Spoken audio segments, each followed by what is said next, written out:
तो एसईओ जो है वो basically stands for search engine optimisation.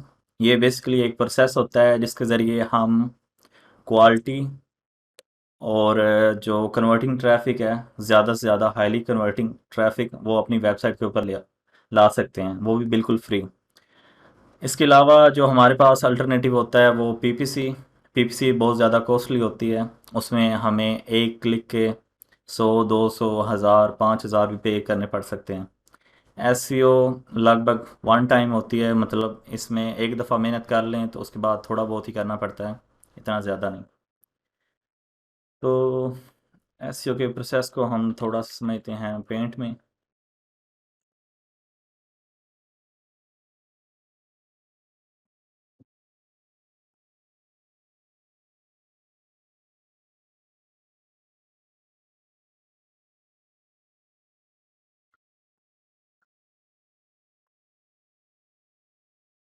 तो सबसे पहली चीज़ जो एसईओ में हम करते हैं वो हम करते हैं नीच रिसर्च, डोमेन और होस्टिंग परचेज करने के बाद।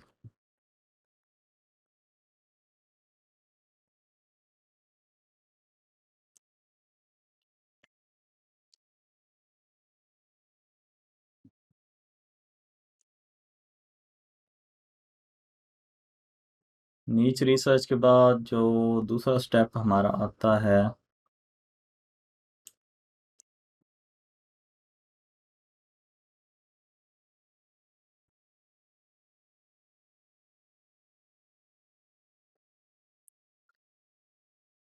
वो होता है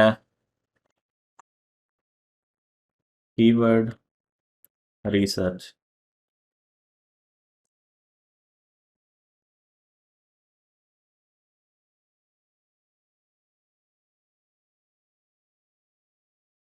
उसके बाद जो तीसरा स्टेप होता है वो होता है content writing.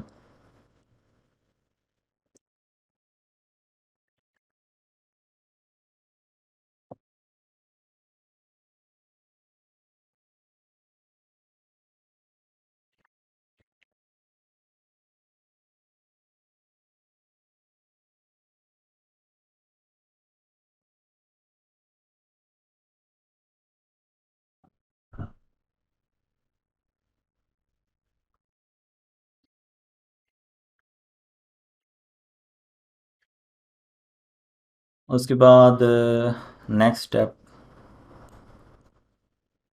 On page SEO.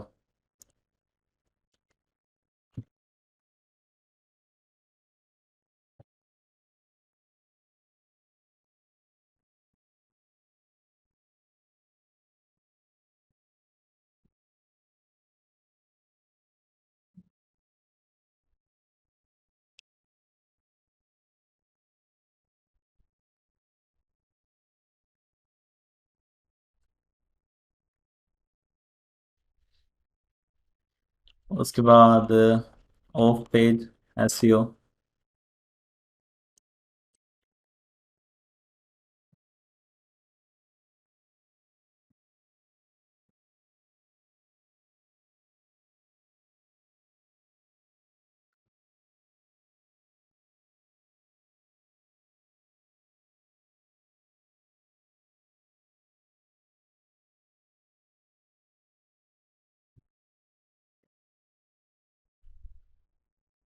उसके बाद जब हमारी वेबसाइट कंप्लीट हो जाती है, फिर हम उसका मंथली बेस पे या वीकली बेस पे टेक्निकल एसईओ ऑडिट करते रहते हैं। उसमें जो टेक्निकल एसईओ के पॉइंट्स होते हैं वो हम देखते रहते हैं, जैसे कि उसकी इंडेक्सिबिलिटी, उसमें जो टैग्स यूज़ होते हैं, इंडेक्स, नो फॉलो, ये सारी चीज़ें। इंटरनल लिंक्स में कोई नो फॉलो तो नहीं है, या कोई किसी पेज में मल्टीपल H1, या किसी पेज में गलती से नो इंडेक्स आ गया, इस तरह की चीज़ें। तो ये बेसिकली एक सिंपल प्रोसेस है। अगर हम इसको एक्सपेंड करें तो इसमें काफ़ी ज़्यादा चीज़ें आ जाती हैं।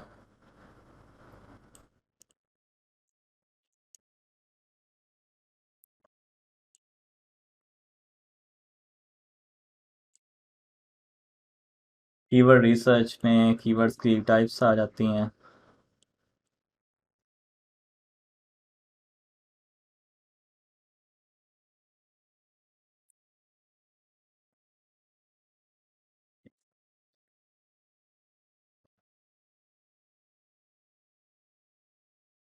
जैसे कि सोशल कीवर्ड्स, जिन्हें आप ट्रेंडिंग कीवर्ड्स भी कह सकते हैं। उसके बाद एसईओ कीवर्ड्स,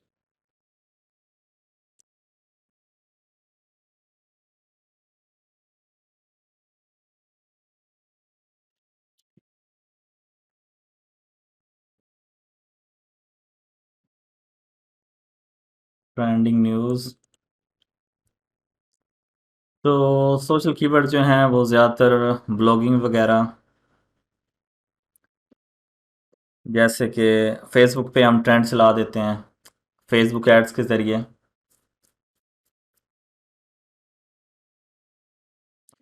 ज़्यादातर क्रिस्पी हेडलाइंस बनाते हैं, 4 things you should know before sleeping, इस तरह करके। उसके बाद एसईओ कीवर्ड्स जिनके लिए हम एसईओ ऑप्टिमाइजेशन करते हैं। और इनमें फ़र्क ये है कि एसईओ कीवर्ड जो हैं वो सबसे ज़्यादा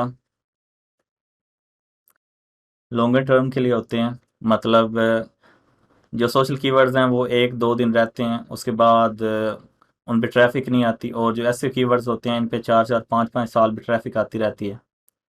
उसके बाद जो ट्रेंडिंग न्यूज़ वगैरह होती हैं वो भी शॉर्ट टर्म होती हैं, 1-2 दिन या हफ्ता मैक्सिमम। उसके बाद उनके ऊपर भी ट्रैफिक नहीं आती।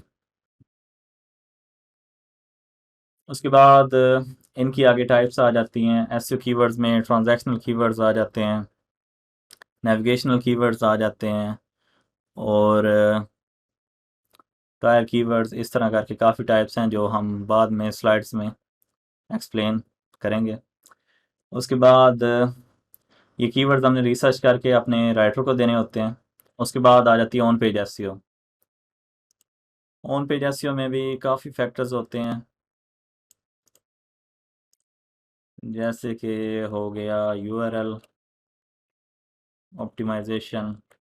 उसमें कुछ एसईओ के फैक्टर्स होते हैं, जैसे कि आपने 4 वर्ड से ज़्यादा नहीं रखना, उसके अंदर साल नहीं इस्तेमाल करना, और उसके अंदर आपने जो होता है अंडरस्कोर वो नहीं इस्तेमाल करना, इस तरह की चीज़ें। उसके बाद टाइटल टैग ऑप्टिमाइजेशन,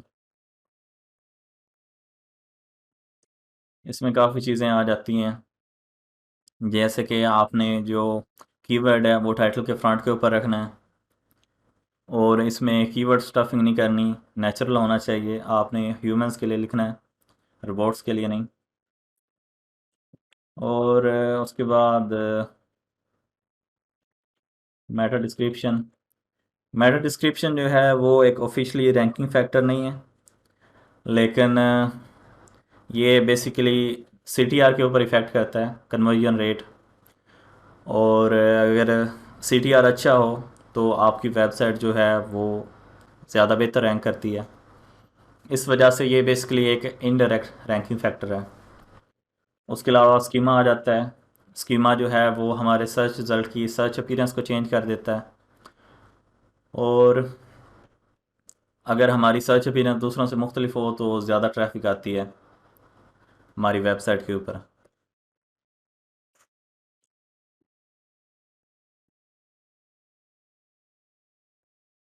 उसके अलावा इसमें और चीज़ें आ जाती हैं, कीवर्ड डेंसिटी। मतलब आपने कीवर्ड कितनी दफ़ा इस्तेमाल करना है। पहले तो एक फ़िक्स डेंसिटी होती थी, लेकिन अब हमें कॉम्पेटिटर रिसर्च करनी पड़ती है।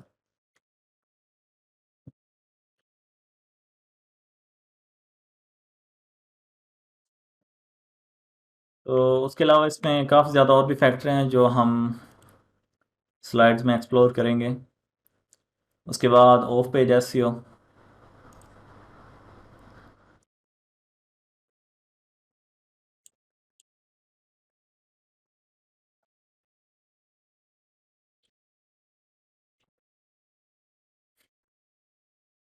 ऑफ पेज एसईओ में जो चीज़ें आती हैं वो सबसे पहले बैक लिंकिंग, जो one of the most popular thing है एसईओ में। उसके बाद एंकर, ये दूसरी। तो बेसिकली ऑफ पेज जो है वो मेन फोकस करती है इन दो चीज़ों के ऊपर। बैक लिंकिंग में आगे काफ़ी ज़्यादा टाइप्स आ जाती हैं, जो आजकल सबसे ज़्यादा इफ़ेक्टिव और पॉपुलर है वो है guest post.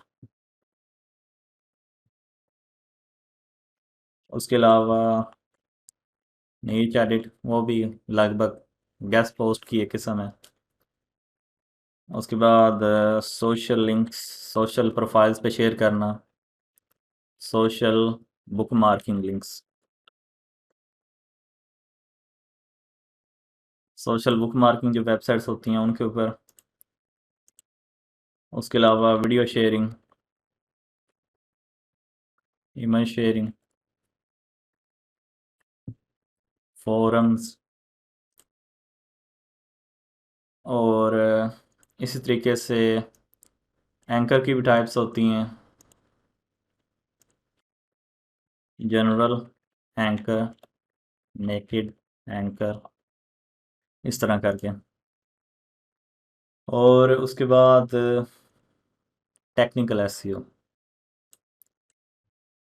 Technical SEO basically core part है एसईओ का,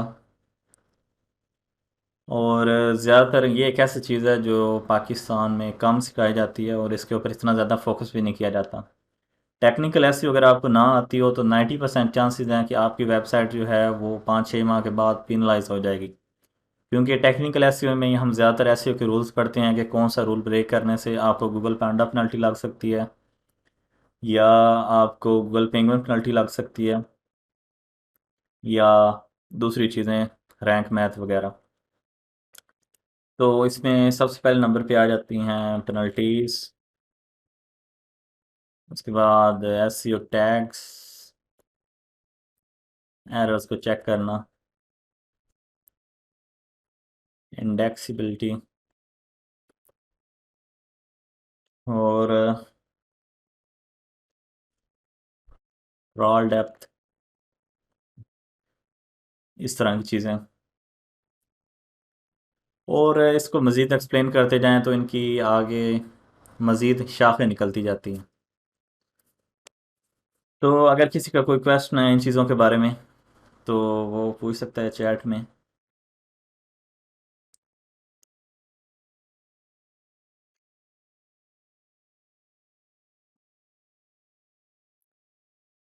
रिकॉर्डिंग कैमटेशिया के ज़रिए हो रही है और इंशाल्लाह आपको एचडी मिल जाएगी।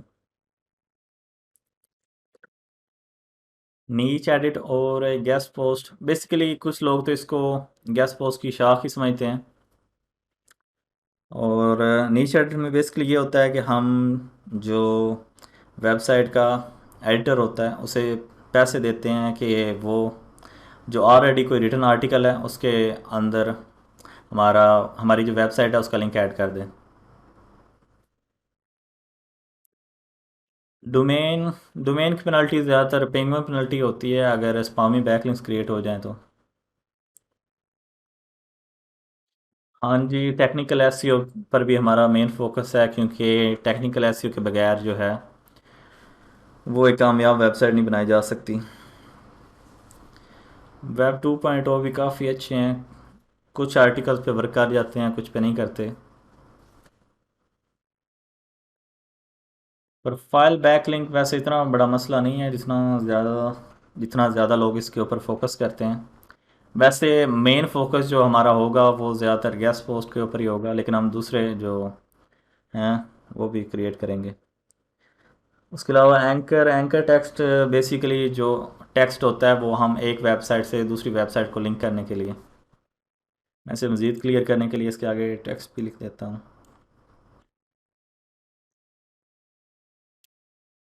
ईमेल आउटरीच होती है वो बेसिकली गेस्ट पोस्टिंग का हिस्सा है कि हम लोगों को कॉन्टैक्ट करते हैं बैकलिंक बाय करने के लिए।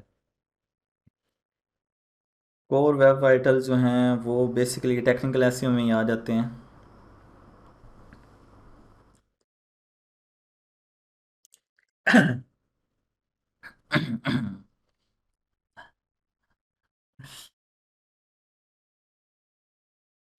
नीच एडिट में बेसिकली हम आउटरीच करते हैं ब्लॉगर्स को, ज़्यादातर फ्रेंड्स जो हैं वही मुझे देते हैं नीच एडिट्स। उसके बाद नेक टैंकर जो होता है ये बेसिकली जो आपकी यूआरएल का लिंक हो सकता है, और होम पेज हो सकता है। बेसिकली लिंक जो है उसे ही हम कहते हैं नेट एंकर। हाँ जी, टेक्निकल एसईओ में हम इंशाल्लाह साइड ऑडिट भी सीखेंगे। अगर दो मेन चीज़ें पूछें तो अच्छा कंटेंट और बैकलिंक्स। कीवर्ड रिसर्च जो है वो लगभग 70% भी से कहा जाता है पूरी एसईओ का। अगर आपने गलत कीवर्ड सेलेक्ट किया है तो आप कभी भी उसे रैंक नहीं कर सकते। अगर आप किसी ऐसे कीवर्ड को टारगेट करें जो है वेयर इज़ पाकिस्तान या व्हाट इज़ वाटर, अब इस पे लाखों करोड़ों वेबसाइट होंगी और आप इस पे कभी भी रैंक नहीं कर पाएंगे। आपको शायद अरबों स्पेंड करने पड़ेंगे रैंक करने के लिए। पीबीएन पीबीएन जो है वो बेसिकली लाइबिलिटी है, उस पे हम इतना फोकस नहीं करते। जो कंटेंट एआई राइटर हैं वो हम इंशाल्लाह एडसेंस जो है उसमें करेंगे। स्कीमा स्कीमा बेसिकली जो हमारी वेबसाइट की सर्च अपीयरेंस है उसे गूगल में चेंज करने के लिए हम यूज़ करते हैं। जैसे अगर हम यहाँ पे लिखें आलू पराठा रेसिपी, तो बेसिकली ये आप देख सकते हैं कि यहाँ पे इमेजेस शो हो रही हैं। अगर हम नॉर्मल पाकिस्तान लिखें तो यहाँ पे इस तरह के नॉर्मल रिज़ल्ट शो हो रहे हैं। और जो ये स्कीमा वाले रिज़ल्ट्स हैं इनमें स्टार रेटिंग भी है, वोट्स भी हैं, टाइम भी है, कैलोरीज भी हैं और पिक्चर्स भी हैं।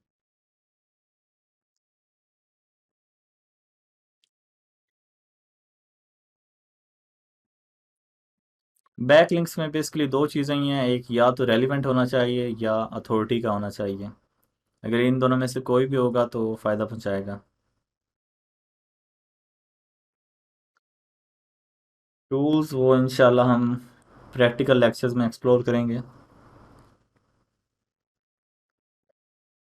स्पीड ऑप्टिमाइजेशन जो है वो इंशाल्लाह हम जो फ्री थीम होगी उसमें करेंगे, क्योंकि जो पेड थीम है उसमें ऑलरेडी वो सारी चीज़ें हैं।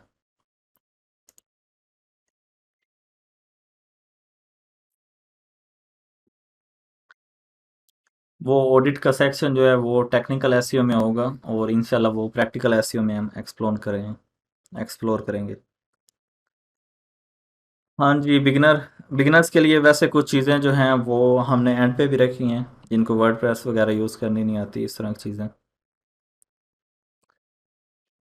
मेन फोकस जो है वो हमारा एसईओ स्किल्स के ऊपर ही है। वैसे 300 लोगों को एचरेफ टूल प्रोवाइड तो नहीं किया जा सकता, हम कोई फ्री अल्टरनेटिव भी देखेंगे।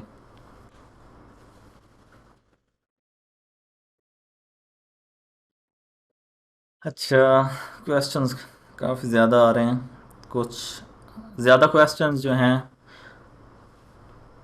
आप ऐसे करें कि ग्रुप में भी पोस्ट कर दें कुछ क्वेश्चन, इंशाल्लाह वहाँ पे भी आंसर मिल जाएगा आपको। अच्छा जी, चलते हैं स्लाइड्स की तरफ।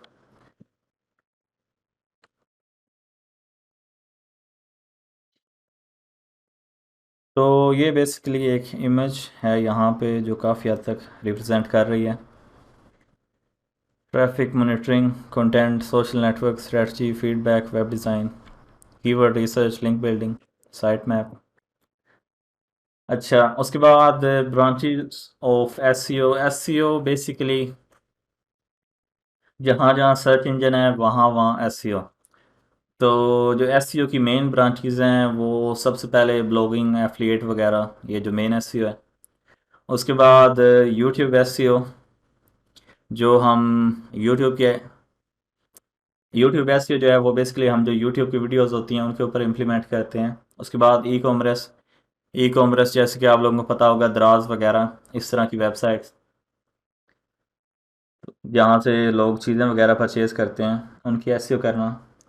उसके बाद ऐप स्टोर ऑप्टिमाइजेशन, इसमें गूगल प्ले भी आ जाता है और एप्पल स्टोर भी।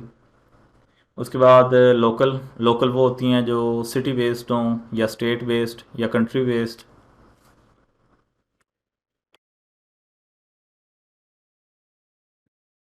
उसके बाद यूट्यूब एसईओ।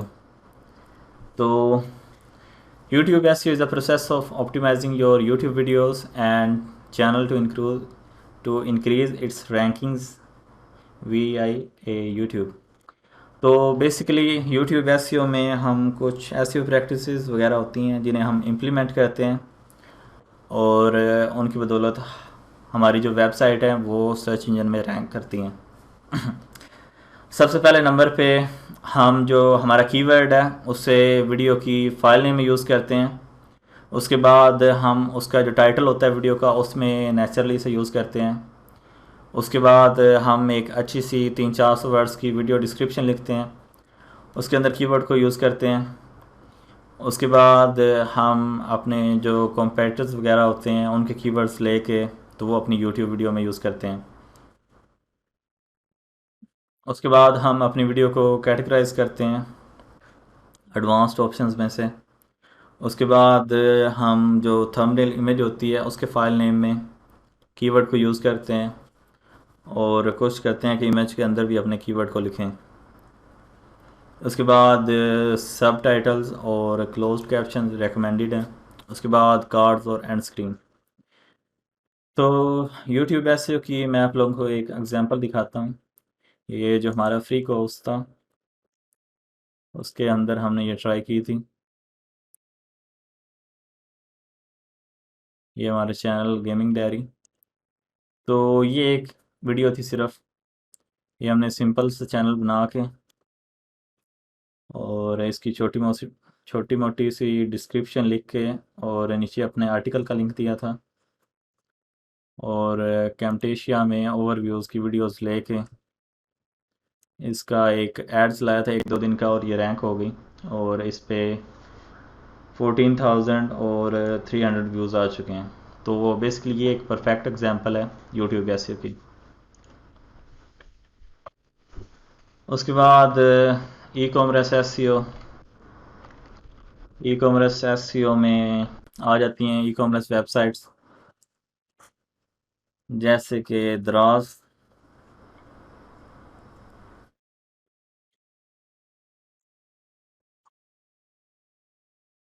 तो ई कॉमर्स वेबसाइट्स में सबसे बड़ा जो इशू होता है ई कॉमर्स वेबसाइट्स का वो इनके कॉम्प्लिकेटेड यूआरएल्स होते हैं, इनमें पैरामीटर्स बहुत ज़्यादा होते हैं। उनकी वजह ये है कि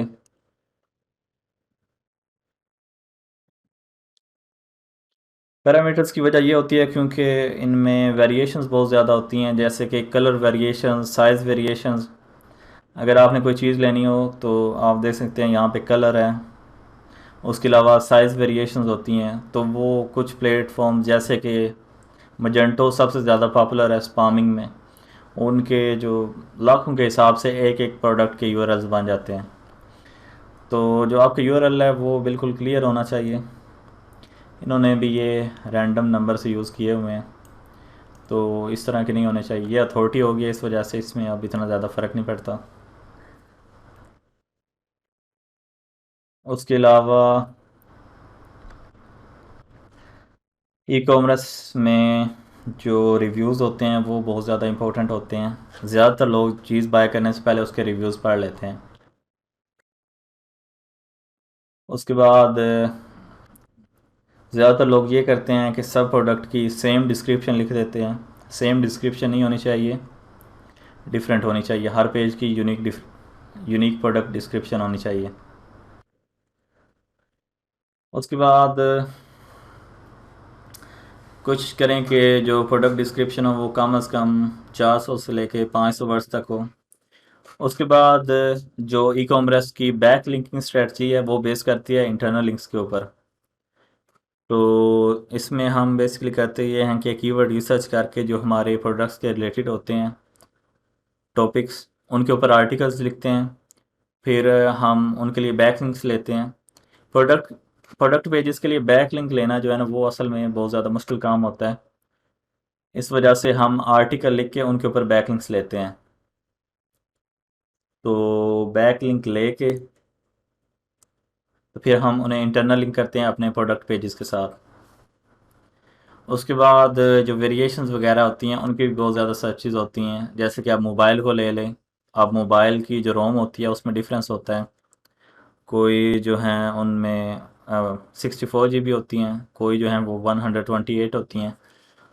तो वो वेरिएशंस आपने कई टाइटल में यूज़ करनी होती हैं और डिस्क्रिप्शन वगैरह में भी, ताकि वो जो ट्रैफिक है वो आपकी वेबसाइट के ऊपर आ सके।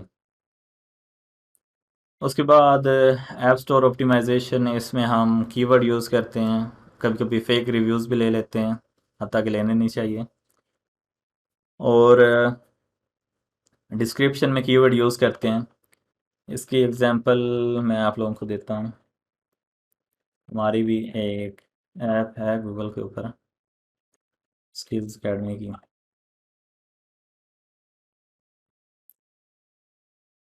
तो ये पहले काफ़ी ज़्यादा यहाँ पे रैंक कर रही थी एंड पे। उसके बाद जब रिव्यूज़ आए हैं तो इसकी हमने अच्छी सी डिस्क्रिप्शन लिखी है। आजकल इसके काफ़ी ज़्यादा बुरे रिव्यूज़ चल रहे हैं क्योंकि हमने इसे अबैंडन कर दिया था। और आप देख सकते हैं कि आप फर्स्ट नंबर पे रैंक कर रही है। तो ये बेसिकली मैं एक थोड़ी थोड़ी डिस्क्रिप्शन दे रहा हूँ आप लोगों को, ताकि आपको इन चीज़ों का पता चल जाए। हमारा मेन फोकस जो है वो मेन एसईओ के ऊपर है, जो ब्लॉगिंग एसईओ है। उसके बाद जो मेन एसईओ है वो फोकस्ड है तीन चीज़ों के ऊपर: technical SEO, on page SEO और of page SEO.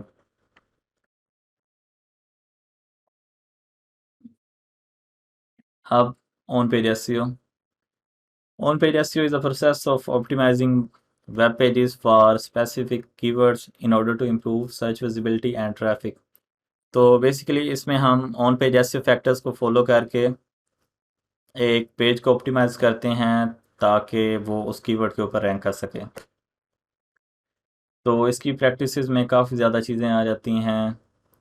Page title में कीवर्ड यूज़ करना, मेटा डिस्क्रिप्शन, उसके अलावा जो कंटेंट है उसके अंदर हमने डेंसिटी के ऊपर फोकस रखना होता है। उसके अलावा इसकी जो आउटलाइन होती है पेज की वो काफ़ी ज़्यादा इम्पोर्टेंट होती है।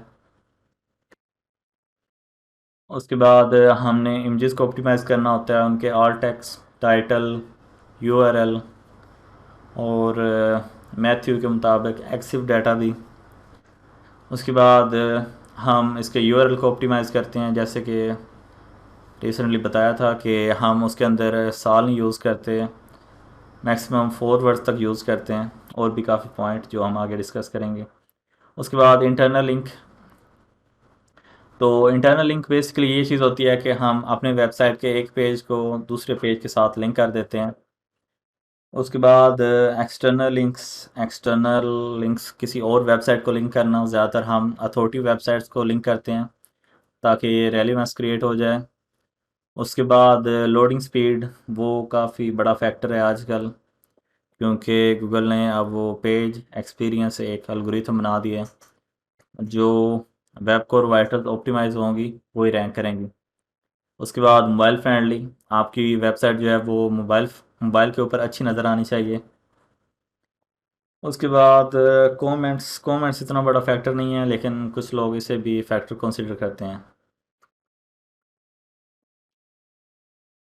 अच्छा जी, तो किसी का कोई क्वेश्चन वगैरह है?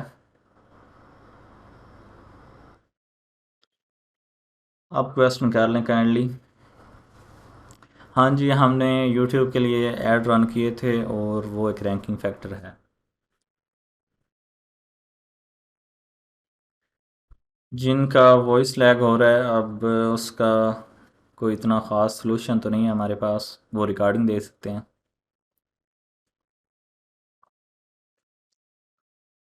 हाँ जी, H1 और H2 में। अगर मैं आप लोगों को एक लेआउट दिखाता हूँ जो परफेक्ट ऐसी ऑप्टिमाइज्ड है।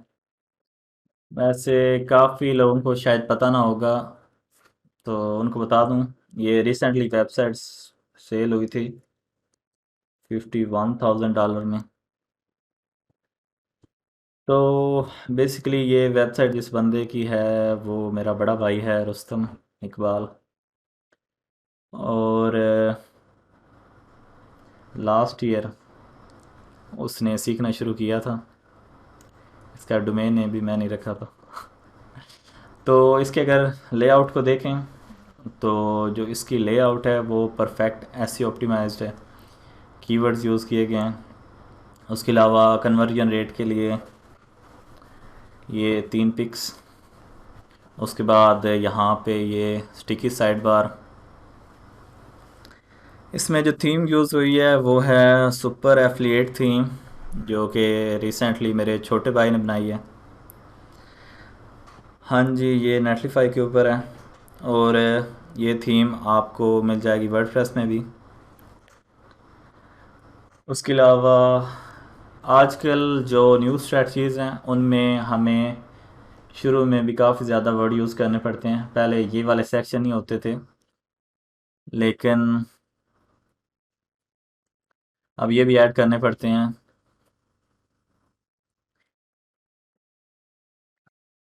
हाँ जी, मैं आपको जो थीम हमने रिसेंटली बनाई है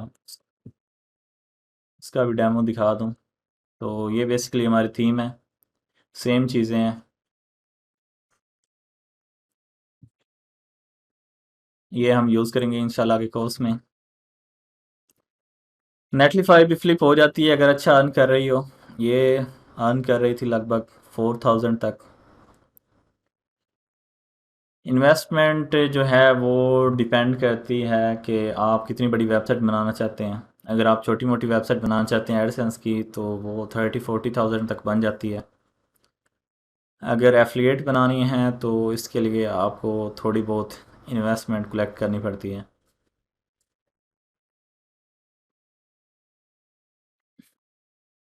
तो ये बेसिकली एक परफेक्ट डिज़ाइन है।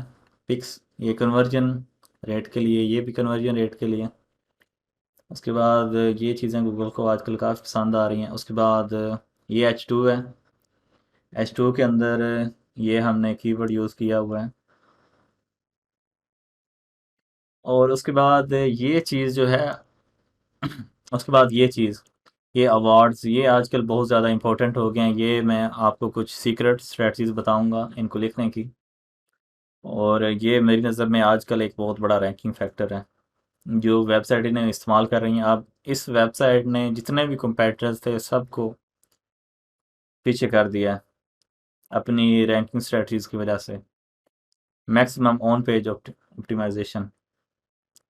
अवार्ड बेसिकली ये चीज़ होती है कि हम जो हैं रिलेटेड सर्चेस वगैरह उनके ज़रिए इन्हें लिखते हैं, ताकि इनका फ़ायदा ये होता है कि अगर कीवर्ड यूज़ हो जाए तो लोग जो हैं जब वो सर्च करते हैं तो उन पे भी हमारा आर्टिकल शो होता है। इस वजह से इसका CTR ज़्यादा हो जाता है और फिर हमारी वेबसाइट रैंक हो जाती है।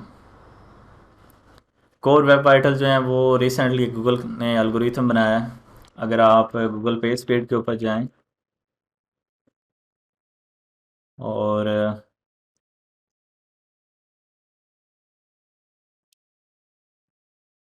यहाँ पर इसे चेक करें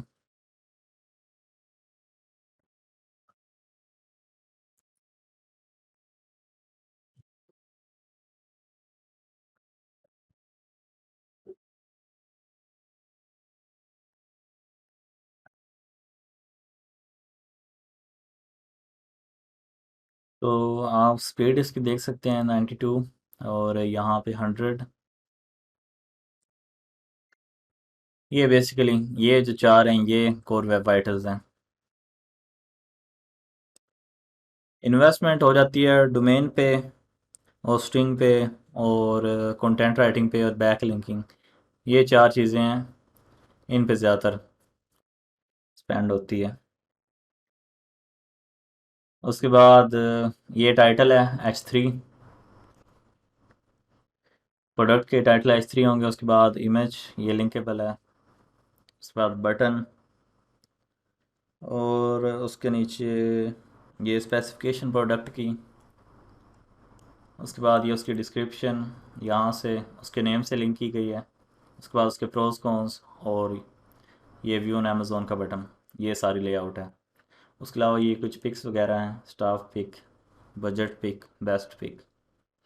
उसके बाद नीचे एंड पे समरी, इसमें भी अवार्ड्स। ये मैं आपको प्रैक्टिकल लेक्चर्स में सिखाऊंगा इंशाल्लाह हर चीज़। उसके बाद FAQ, ये आपको काफ़ी ज़्यादा विजिबिलिटी देते हैं और ये बेसिकली इनका स्कीमा होता है। तो ये सारी चीज़ें हम प्रैक्टिकली करेंगे सैटरडे को। अच्छा, अच्छी होस्टिंग मेरी नज़र में वैसे जो मैं प्लान कर रहा हूँ वो है WPX आजकल काफ़ी जो कॉम्पेटर्स वगैरह हैं वो भी यूज़ कर रहे हैं और मेरी नज़र में काफ़ी अच्छी होस्टिंग है। नहीं, इमेजेस एम्बेड करना जो है वो बुरा आइडिया है। लेज़ी लोडिंग जो है वो परफेक्ट चीज़ है। हाँ जी, रिकॉर्डिंग मिलेगी, वो रिकॉर्ड हो रही है, ये देख सकते हैं आप। भाई, एफिलिएट जो है वो भी ब्लॉगिंग का हिस्सा है। और स्ट्रिंजर कोई इतनी ख़ास नहीं है, रिसेंटली बाय की थी लेकिन बेकार हो गई है क्योंकि उसकी इतनी अच्छी स्पीड नहीं है।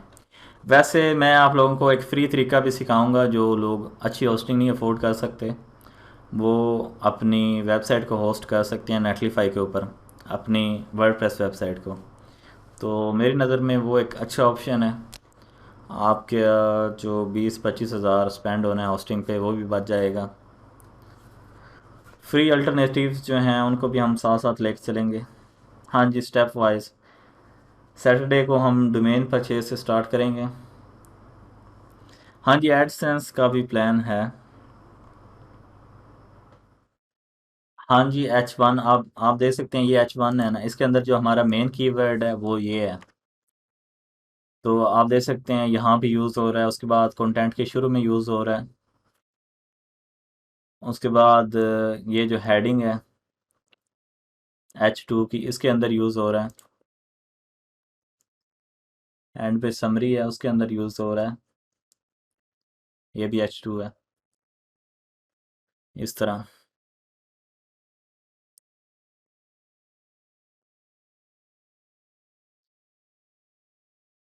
APK,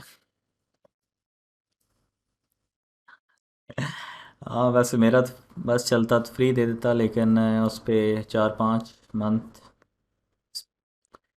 स्पेंड हुए हैं, इस वजह से वो फ़हीम आपको फ्री नहीं दे सकता, लेकिन मैंने उसे कन्विंस कर लिया है 25% डिस्काउंट के लिए।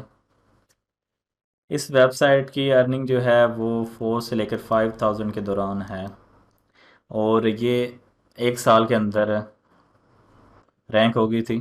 जो नेक्स्ट वेबसाइट है वो इसी सेम स्ट्रेटजी को यूज़ करके लगभग 3 माह के अंदर रैंक हो गई थी, और मंथली $3,000 पर मंथ तक पे करने लग पड़ी थी।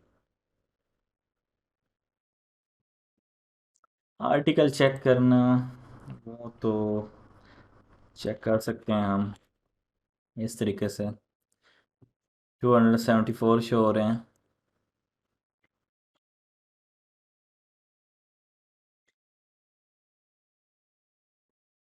5,000 जो है वो टोटल प्राइस है, और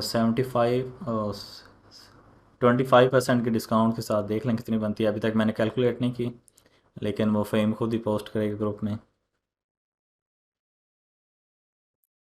हाँ जी, फर्स्ट डे से कर सकते हैं, कोई इशू नहीं है। हाँ जी, ये सेम स्ट्रेटजी, ये और भी काफ़ी ज़्यादा एफिलिएट वेबसाइट है उनके ऊपर भी यूज़ हो रही है सेम स्ट्रेटजी, इसीलिए हमने थीम बनाई है।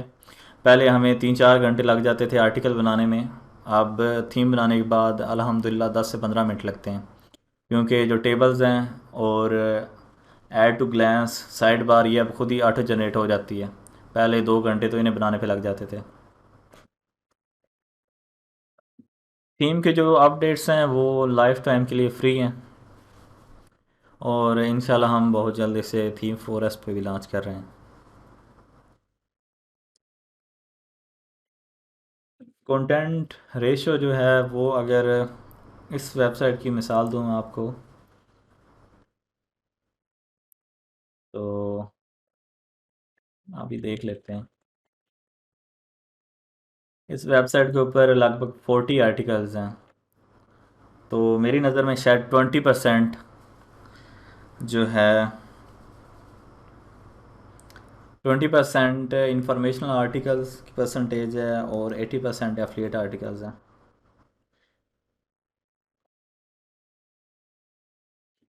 हाँ जी, जनरेट प्रेस अच्छी थीम है, वो इंशाल्लाह हम फ्री अल्टरनेटिव के तौर पे यूज़ करेंगे। और उसमें जो चीज़ें वगैरह होती हैं उसे एफिलिएट वेबसाइट में कन्वर्ट करने के लिए वो भी मैं आप लोगों को सिखाऊंगा। थीम जो है वो अगर आप परचेज़ कर लें तो वो पर्सनल जो वेबसाइट्स हैं उनके लिए अनलिमिटेड है। एक दफ़ा परचेज़ कर लें, लाइफ टाइम अपडेट्स भी फ्री हैं। और अगर आप 40 वेबसाइट भी बनाए तो 40 के ऊपर भी इस्तेमाल कर सकते हैं। और आर्टिकल बनाने में भी 10-15 मिनट लगेंगे सिर्फ। एस्ट्रा वैसे मैंने पर्सनली तौर पे ट्राई नहीं की। हाँ जी, डोमेन फाइंडिंग के 2-3 तरीके हैं, वो मैं आप लोगों को बताऊंगा इंशाल्लाह। प्राइस 5000 है। और जो कोर्स के बायर्स हैं उनको 25% डिस्काउंट मिलेगा। और फ़हीम इंशाल्लाह जल्दी पोस्ट करेगा ग्रुप में।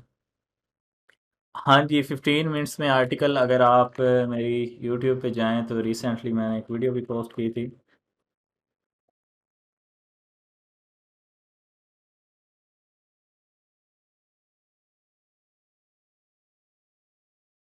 तो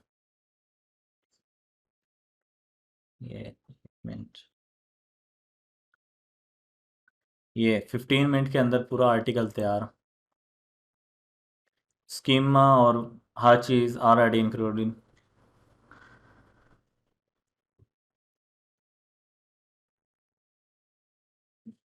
हम फ्री थीम भी यूज़ करेंगे और पेड भी। हाँ जी, गेमिंग के अलावा भी यूज़ कर सकते हैं। नेटलीफाई वाले जो हैं उनको 50% डिस्काउंट है थीम पे। हाँ जी, 25% डिस्काउंट के साथ ये बनती है 3750। अगर कोई बाय करना चाहे तो वो ग्रुप में पोस्ट कर सकता है। इसके जो ट्यूटोरियल्स वगैरह हैं वो अवेलेबल हैं। और इसमें हम न्यू फीचर्स भी ऐड कर रहे हैं, ऐप वगैरह। इंशाल्लाह हम इससे एक सुपर थीम बनाएंगे। और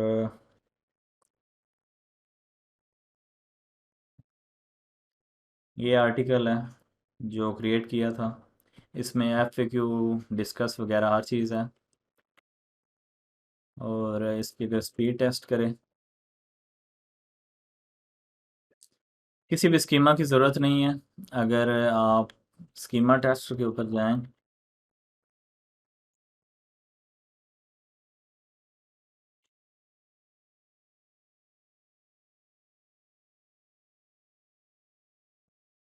मोबाइल पे 95 है। और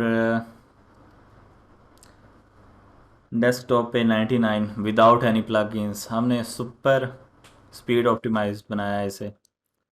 और अगर आप इसके पेजेस, मेरे ख्याल से अभी तक क्रिएट नहीं हुए।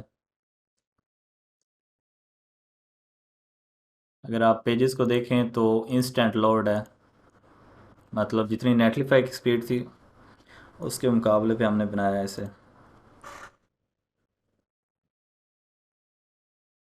हाँ जी, ये स्कीमा आप देख सकते हैं, इसके अंदर 1 2 3 4 5 6 7 8 9 10 11 11 स्कीमा जो हैं वो ऑलरेडी इसमें ऑटो जनरेट होके लग जाते हैं। 11 स्कीमाज बिल्ट इन। आपको कोई प्लगइन स्कीमा वगैरह के लिए यूज़ करना पड़ेगा, वो सारे ऑटो जनरेट हो जाते हैं। एवरेज जो आर्टिकल का वर्ड काउंट होता है वो 3500 से लेके 4000, कभी कभी 5000 तक भी हो जाता है। ये थीम इंशाल्लाह हम यूज़ करेंगे आगे एक बड़े लेवल की एफिलिएट वेबसाइट बनाने के लिए।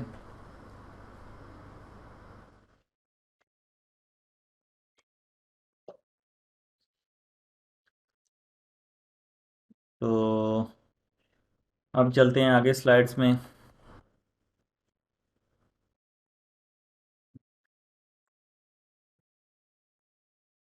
Of page SEO. Of page SEO refers to action taken outside of your own website to impact your rankings। Basically ये वो प्रैक्टिसेस हैं जो हम वेबसाइट से हट के करते हैं। मतलब अगर इनका एक मसला ये है कि ये कोई हमारी वेबसाइट के खिलाफ भी इस्तेमाल कर सकता है। और ये इन ये एक बहुत बड़ा रैंकिंग फैक्टर भी हैं, जैसे कि बैकलिंक्स और social signals, EAT, branded searches, online reputation, anchor text, ये सारी ऑफ पेज एसईओ में आती हैं। ऑफ पेज एसईओ हम चेक कर सकते हैं एhrefs के ज़रिए।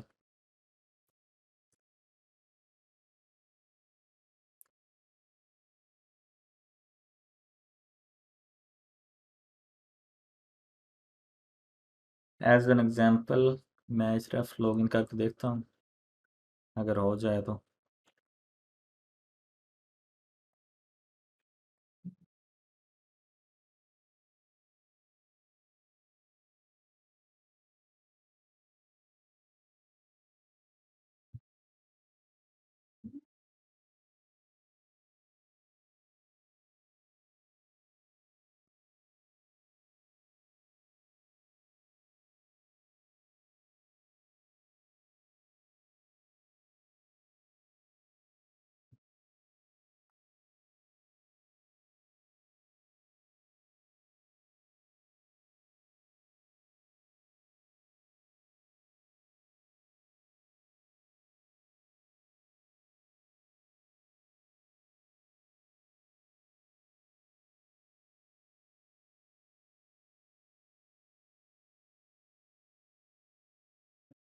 अच्छा, एhref का थोड़ा सा इशू चल रहा है।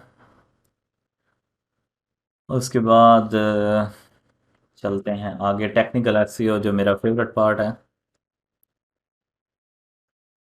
Technical SEO is the process of ensuring that a website meets the technical requirements of the modern search engine with the goal of improved organic rankings. तो टेक्निकल एसईओ बेसिकली हम चेक करते हैं कुछ points को। तो manually तो हम हर page को नहीं चेक कर सकते, इस वजह से हम यूज़ करते हैं टूल्स जैसे कि स्क्रीमिंग फ्रॉग। अब एज एन एग्जांपल मैं आपको ये वेबसाइट चेक करके दिखाऊंगा इस टूल के अंदर। आपने टेंशन नहीं लेनी, ये सिर्फ बेसिकली एक ओवरव्यू है। हम इन सब चीज़ों को आगे जाके एक्सप्लेन करेंगे वन बाय वन, और जब तक हर बंदे को समझ नहीं आ जाती तब तक हम आगे मूव ऑन नहीं करेंगे।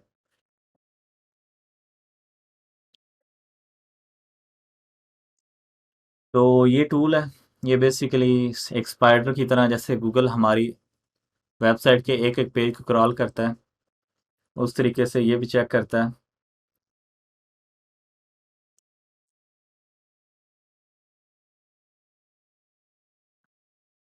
ये टूल जो है ये बेसिकली फ्री, ये 500 यूआरएल्स तक चेक करता है, और इसकी आपने टेंशन नहीं लेनी, इसका लाइसेंस है मेरे पास, वो आप सब लोगों को फ्री मिल जाएगा।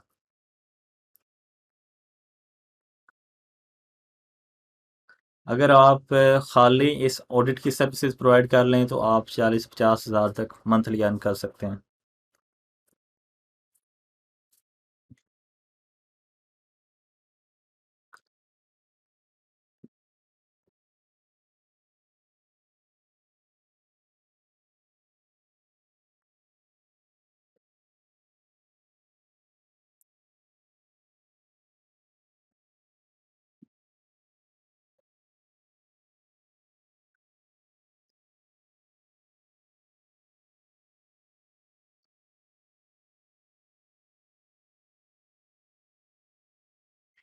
जो लेट आ रहे हैं वो रिकॉर्डिंग देख सकते हैं, गूगल ड्राइव पे भी अपलोड हो जाएगी, और मैं कोशिश करूँगा कि ग्रुप में भी अपलोड कर दूँ।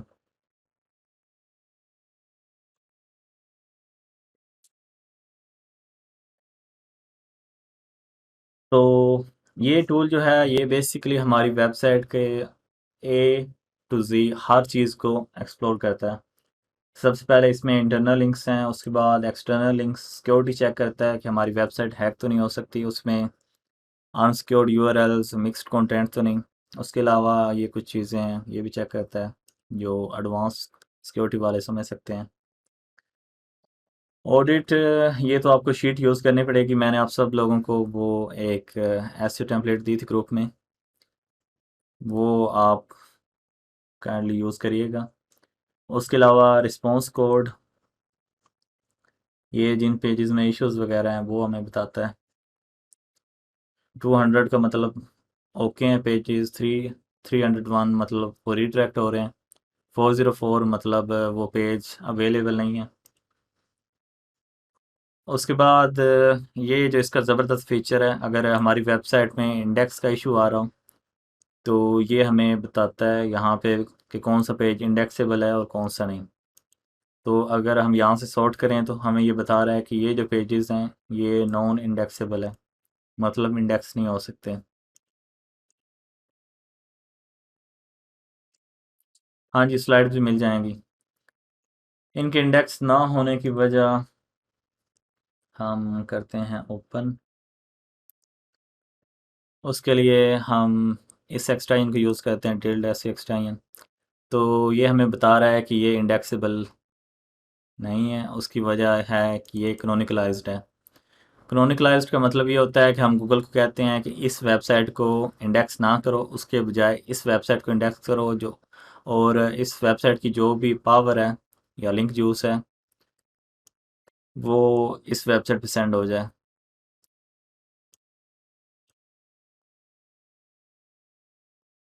तो ये दोनों डिफरेंट पेजेस हैं। ये पहले गलती से बनाए थे पेजेस, तो बाद में इनको कैनोनिकलाइज करके यहाँ पे सेंड कर दिया गया। तो इस एक्सटेंशन का नाम है डिटेल्ड एसईओ एक्सटेंशन। उसके अलावा ये एक एक्सटेंशन है, अगर आप स्पीड वगैरह चेक करना चाहते हैं तो उसके लिए इसका नाम है एसईओ प्रो एक्सटेंशन। उसके बाद ये कुछ और भी एक्सटेंशन है जो हम आगे जाके एक्सप्लोर करेंगे। ये एडवांस लेवल नहीं है, ओवरव्यू है। अगर आपको समझ नहीं आ रही तो वो हम प्रैक्टिकल में वन बाय वन एक्सप्लोर करेंगे। ये थ्योरी बेस्ड लेक्चर हैं, लेकिन आप लोगों को सिर्फ बताने के लिए कि ये क्या चीज़ें होती हैं। अच्छा, तो ये सारे हमें इशू बताता है जितनी वेबसाइट में। अगर हम इन इश्यूज़ को फिक्स कर लें तो हम काफ़ी हद तक बच जाते हैं गूगल पेंगुइन वगैरह से। और इसमें ये मैं कुछ आपको चीज़ें बता देता हूँ शुरू से। तो ये सारी चीज़ें क्रॉल करता है, HTML, JavaScript, CSS, images, PDF, flash वगैरह। उसके अलावा एक्सटर्नल लिंक्स आप किसी वेबसाइट को दे रहे हैं तो वो यहाँ से आपको बताता है। अगर किसी लिंक में इशू आ रहा है वो बताता है।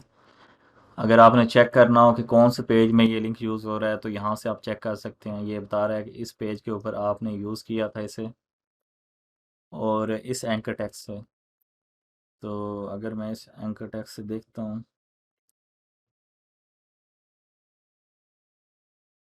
तो यहाँ नीचे करके ये होगा, ये है, ये ये कह रहा है कि ये पेज जो है 404 है। तो आप देख सकते हैं कि ये पेज ओपन किया है और यहाँ पे आ रहा है कि ये पेज फाउंड नहीं है, 404 है। तो इस तरीके से ये आप अपने सारे इश्यूज फाइंड करके फिक्स कर सकते हैं। उसके बाद सिक्योरिटी, उसके बाद रिस्पॉन्स कोड, जो रीडायरेक्ट के इश्यूज हैं ये 404 इश्यूज हैं। उसके बाद पेज टाइटल में अगर किसी का टाइटल मिसिंग हो, डुप्लीकेट हो, अगर वो जो रिकमेंडेड करैक्टर लिमिट है उससे कम हो या ज़्यादा हो। उसके बाद जो सेम एज H1 हो, ये वैसे इतनी बुरी चीज़ नहीं है लेकिन फिर भी अगर आप देखना चाहते हैं। उसके अलावा अगर किसी की मैटर डिस्क्रिप्शन मिसिंग हो, अगर आप सारी मैटर डिस्क्रिप्शन देखना चाहते हो, ओवर 155 करेक्टर्स हो, लोअर देन 70 करेक्टर्स हो, मेटा कीवर्ड्स। उसके बाद H1 हेडिंग्स, मल्टीपल का काफ़ी ज़्यादा इशू होता है। उसके बाद मिसिंग का भी काफ़ी इशू होता है, डुप्लीकेट का भी इशू होता है। उसके बाद H2 के इतने ज़्यादा इश्यूज मेन नहीं है। उसके बाद कंटेंट आप देख सकते हैं कि कौन से पेजेस में लो कंटेंट है, डुप्लीकेट भी देख सकते हैं, स्पेलिंग एरर देख सकते हैं, ग्रामर एरर, इमेजेस के इश्यूज देख सकते हैं। एच का भी काफ़ी अच्छा है, लेकिन वो बहुत ज़्यादा एडवांस्ड और कॉम्प्लिकेटेड है। अगर आप इजी टू यूज़ करना चाहते हैं तो ये कर सकते हैं आप। हाँ जी, आपको स्क्रीमिंग फ्रो की लाइसेंस की मिल जाएगी। मेन फोकस जो इस कोर्स का है वो एफिलिएट पे है, और एंड पे कोशिश करेंगे कि एडसेंस पे भी फोकस करें। एडसेंस भी अप्रूव हो जाता है आसानी से एफिलिएट वेबसाइट के ऊपर, अगर कंटेंट अच्छा हो। एडसेंस के लिए तो कोई भी थीम यूज़ कर सकते हैं। वैसे ये जो थीम है एफिलिएट की, इसके अंदर भी हम बहुत जल्द एड स्लॉट्स का फीचर ऐड करने वाले हैं। हाँ जी, ये सारे इश्यूज के बारे में बताया जाएगा। वैसे जो टेम्पलेट है उसमें one by one her point के आगे वीडियो दी गई है। हाँ जी, वो जो थीम है वो अनलिमिटेड वेबसाइट पे यूज़ कर सकते हैं, जो आपकी पर्सनल वेबसाइट्स हैं, उसे कमर्शियली आप क्लाइंट्स वगैरह के लिए नहीं, पर्सनल वेबसाइट्स के लिए। उसके बाद URL stands for uniform resource locator. ये एक एसईओ का एक बहुत बड़ा रैंकिंग फैक्टर है। तो अगर हम गूगल पे कोई चीज़ सर्च करते हैं जैसे कि पाकिस्तान, तो ये जो चीज़ आपको ऊपर नज़र आ रही है इसे हम यूआरएल कहेंगे, ये चीज़। उसके बाद मेटा टाइटल जो है वो ये चीज़ है। ये जो चीज़ आपको शो हो रही है इसे हम मेटा टाइटल कहते हैं। और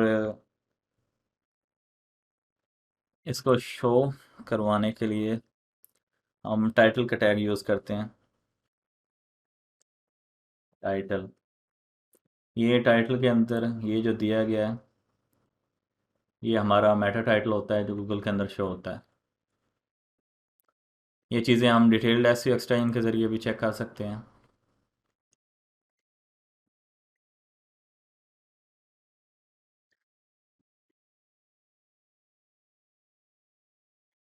यहाँ से टाइटल आप देख सकते हैं कि इसकी मेटा डिस्क्रिप्शन ही दी गई।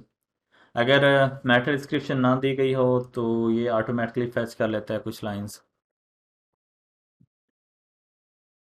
उसके बाद मेटा डिस्क्रिप्शन जैसे कि मैंने पहले आप लोगों को बताया कि ऑफिशियली एक रैंकिंग फैक्टर नहीं है, लेकिन ये सीटीआर के ऊपर बहुत ज़्यादा इम्पैक्ट पड़ता है इसका। तो इस वजह से हमें इसके ऊपर काफ़ी ज़्यादा फोकस करना पड़ता है। तो अगर हमने अच्छी मेटा डिस्क्रिप्शन लिखी हो तो लोग हमारी वेबसाइट को ओपन करते हैं, और हमारा सीटीआर इम्प्रूव होता है, और सीटीआर इम्प्रूव होता है तो हमारी रैंकिंग इम्प्रूव होती है, और रैंकिंग इम्प्रूव होती है तो हम खुश होते हैं और हमें सेल्स मिलती हैं।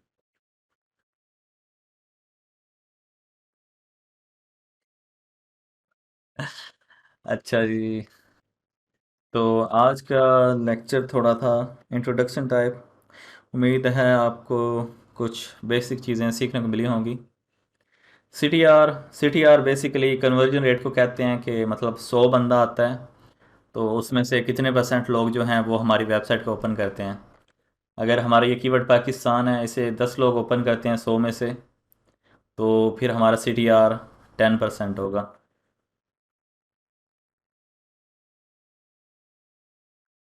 एफिलिएट कीवर्ड्स जो होते हैं उनमें हम इंटेंट को देखते हैं, और और उसके सर्च वॉल्यूम को देखते हैं, जबकि एडसेंस में हमारा ज़्यादातर फोकस होता है CPC पे और वॉल्यूम पे। हाँ जी, बनाने को तो हम 3 मंथ्स में बना सकते हैं। वो अपडेट्स वगैरह की वीडियो ग्रुप में है, वो आपको लिंक मिलता रहेगा। अपडेट सिस्टम हम बना रहे हैं। थीम की डिटेल्स आपको ग्रुप में मिल जाएंगी।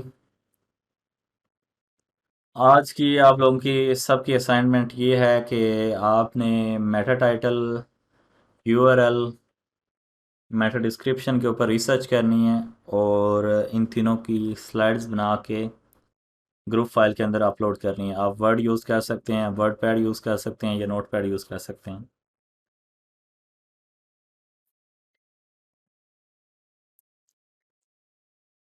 सबसे बेहतरीन तरीका रिमूव करने का ये है कि आप उसे डिलीट कर दें और उसके बाद सर्च कंसोल में जाके उससे रिमूव कर दें।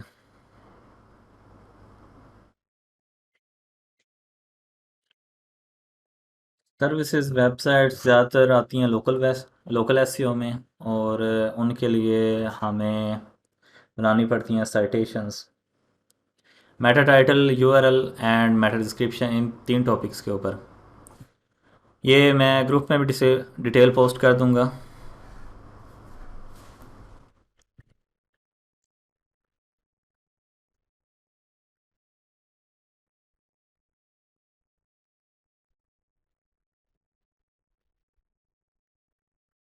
अगर आप लोग साथ साथ काम करेंगे तो इंशाल्लाह मेरी कोशिश ये है कि आपको एक सुपर एसईओ बनाएंगे, जैसा पाकिस्तान में शायद ही कुछ लोगों ने देखे होंगे।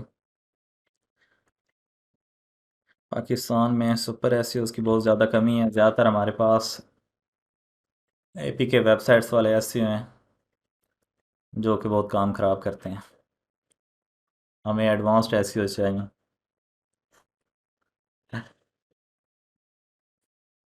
और किसी के क्वेश्चन है पूछ लें क्या? अच्छा जी।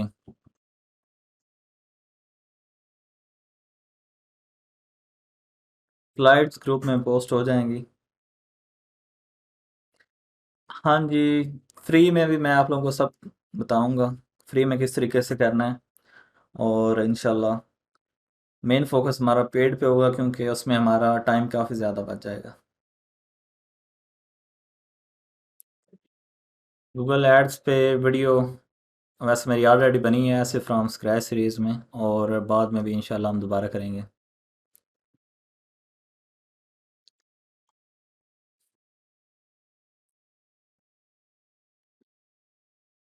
नहीं, कैटेगरी की परसेंटेज वो टोटल जितने भी आर्टिकल होते हैं सबकी एक परसेंटेज होती है।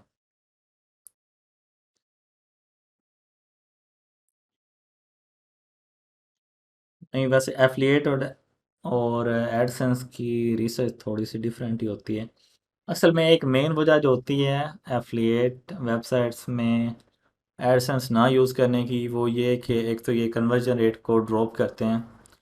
दूसरा ये कि आजकल जो स्पीड है वो बहुत ज़्यादा इम्पोर्टेंट है। अगर हमारी स्पीड कम हो जाए तो हम रैंक नहीं कर पाते। इस वजह से वो फ़ायदे की बजाय और ज़्यादा नुकसान हो जाता है।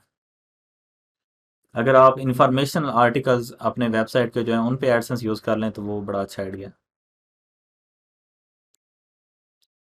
बैकलिंक बेसिकली ये चीज़ होती है जो हम एक वेबसाइट से दूसरी वेबसाइट को लिंक देते हैं। तो बेसिकली इन चीज़ों को भी आप बैकलिंक्स कह सकते हैं। बैकलिंक्स की टाइप्स वगैरह हम आगे एक्सप्लोर करेंगे। अगर कोई एक्सटर्नल लिंक हो तो वो बैकलिंक कहलाता है। अब जैसे ये एक लिंक दिया गया एक वेबसाइट को यहाँ से, तो ये बेसिकली बैकलिंक है। डोमेन वीडियो अभी अपलोड हो जाएगी। यूट्यूब के लिए ऐड हम वैसे फेसबुक के ज़रिए भी रन कर सकते हैं, और गूगल ऐड के ज़रिए ज़्यादा बेहतर रहते हैं। थोड़ा सा मसला होता है उर्दू एड्स का।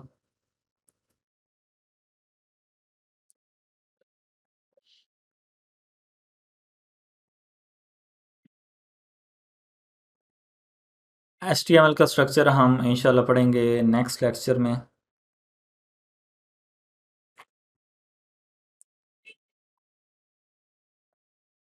डोमेन की बेसिकली 3 टाइप्स होती हैं, पार्शल, एग्जैक्ट मैच और ब्रांड।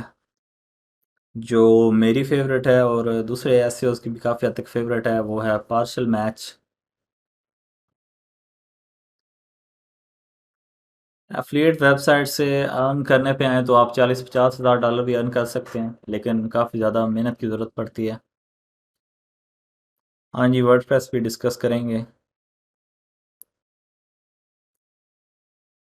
मिनिमम मिनिमम अगर आप एफिलिएट वेबसाइट अगर आप नीच ऐसी सिलेक्ट करें जिनमें प्रोडक्ट की प्राइस ज़्यादा हो, तो उन पे काफ़ी ज़्यादा हमें मिलती हैं कमीशन। बिगनर्स के लिए वैसे मेरे ख्याल से अगर आपके पास बजट ना हो तो फिर तो एडसेंस ही करना पड़ता है। एफिलिएट भी कर सकते हैं। अब ये जो वेबसाइट स्टार्ट हुई थी इसके लिए मेरे भाई के पास इतना बजट नहीं था, तो फिर उसने फ्रीलांसिंग से काफ़ी ज़्यादा अर्न करके अपनी मंथली इनकम स्पेंड करके इसे स्टार्ट किया था। फिर बाद में जब इसकी इनकम स्टार्ट होगी फिर इसकी इनकम के ज़रिए उसने इसे एक्सपेंड किया। नीच नीच बेसिकली कहते हैं टॉपिक जिसके ऊपर हम अपनी वेबसाइट को बनाते हैं। तो कोशिश हम करते हैं कि हम ऐसे टॉपिक सेलेक्ट करें जिनमें कंपटीशन इतना ज़्यादा ना हो। फ्यूचर आपने खुद डिसाइड करना होता है।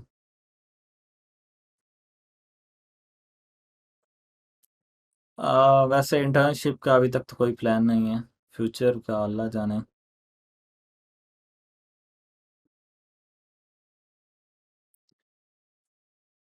एफिलिएट के बाद भी वैसे इंफॉर्मेशनल ऐड कर सकते हैं।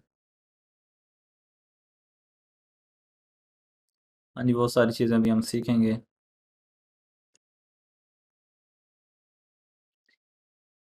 एक्सपायर डोमेन वैसे थोड़ी सी रिस्की होती है क्योंकि उनके इश्यूज भी हो सकते हैं, जैसे कि उनके ऊपर एडसेंस बैन हो सकता है।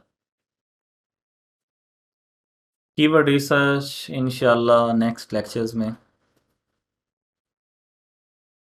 वैसे मैं सोच रहा हूँ कि हम प्रैक्टिकल के साथ साथ थ्योरी को मर्ज कर लें, इस तरीके से शायद ज़्यादा बेहतर हो जाएंगे लेक्चर्स। वो जब लेक्चर ख़त्म होगा तो पोल में पूछेंगे लोगों से, अगर लोगों ने रेकमेंड किया तो फिर कुछ इस तरीके से कर लेंगे। अमेज़ोन अमेज़ोन की जो सबसे बड़ी एडवांटेज है वो ये है कि जब कोई बंदा हमारे लिंक से जाता है एक चीज़ बाय करने के लिए, तो फॉर एग्ज़ाम्पल वो 10 प्रोडक्ट्स और बाय कर लेता है, तो हमें उन सब की कमीशन मिलती है और बाकी जो प्लेटफॉर्म्स होते हैं उनमें ये चीज़ें नहीं होती।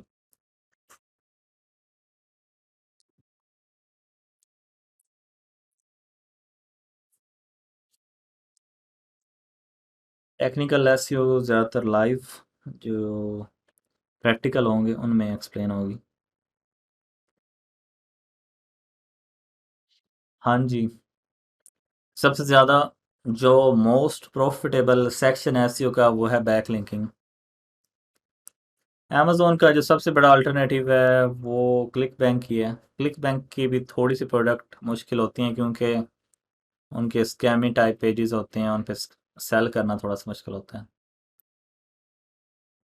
इस वेबसाइट पे स्पेंड जो हो चुका है वो मेरे ख्याल से लगभग कोई 5-6 लाख तक शायद होगा। असल में इसमें ना राइटर बहुत ज़्यादा चीप थे, 25,000 पर मंथ की इनकम सैलरी बेस्ड राइटर्स थे।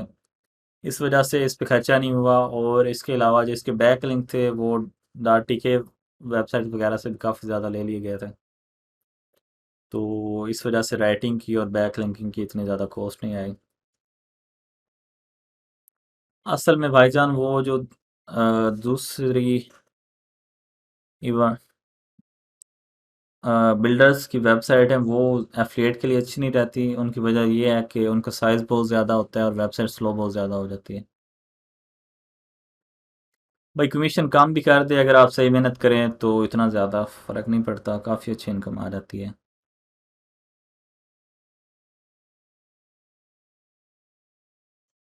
परफॉर्मेंस अगर अच्छी तरीके से टेक्निकल एसईओ के सारे इश्यूज फिक्स करें तो परफॉर्मेंस हफ्ते के अंदर भी आ जाती है, आप रिपोर्ट बना के दे सकते हैं। हाँ जी, हम डोमेन फाइंड करना भी सीखेंगे।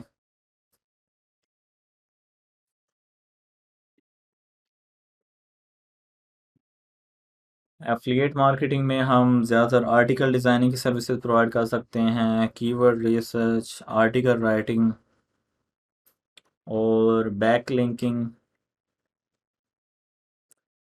और ऑडिट और स्पीड ऑप्टिमाइजेशन, इस तरीके से काफ़ी ज़्यादा। हाँ जी, कैम्टेशिया से रिकॉर्डिंग हो रही है। सारा कोर्स 3 माह के अंदर कवर होगा।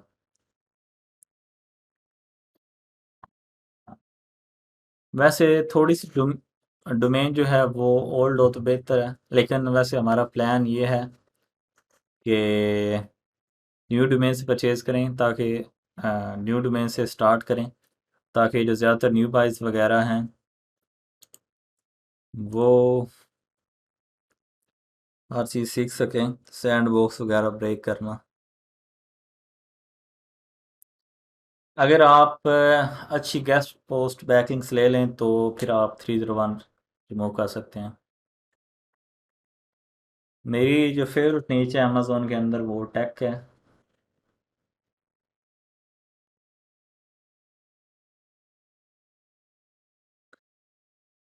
हाँ जी, थ्योरी साथ साथ ही कवर करवानी है। रिकॉर्डिंग इस लेक्चर के ख़त्म होते साथ ही फ़ौरन आप लोगों को मिल जाएगी।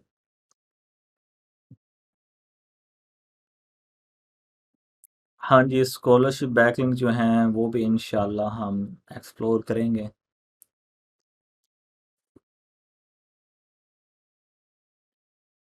कीवर्ड रिसर्च अच्छी हो तो हंटिंग नीच भी इतनी बुरी नहीं है। अगर स्ट्रेटजी वीक हो तो, अगर आप टेक्निकल एसईओ के मास्टर हों तो फिर आप पेनल्टीज वगैरह से बच जाते हैं ज़्यादातर।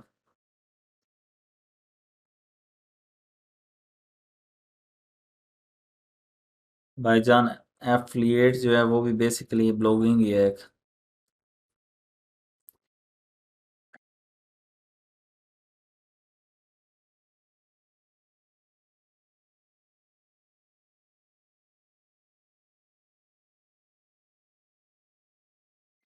वो तो कॉपीराइट, अब अगर वीडियो यूज़ करें खाली फिर तो रैंक नहीं होगा। अर्निंग तो 2 मंथ के अंदर भी स्टार्ट हो सकती है। पेनल्टीज़ जो हैं वो बेसिकली गूगल ने कुछ कायदे कानून रखे हैं, अगर हम उनको ब्रेक करें तो गूगल हमें पेनलाइज करता है, मतलब हमारी वेबसाइट जो रैंक हो रही होती है वो नीचे गिर जाती है। हाँ जी, वेब कोर वाइटल जो हैं वो हमारा जो फ्री थीम के ऊपर लेक्चर होगा उसमें एक्सप्लेन करेंगे। जो वेबसाइट फ्लिप करने का ज़्यादातर होता है क्राइटेरिया, वो बेसिकली जो एवरेज इनकम होती है 12 माह की, 12 मंथ्स की, उसको हम मल्टीप्लाई करते हैं 30 के साथ। ज़्यादातर ये क्राइटेरिया होता है।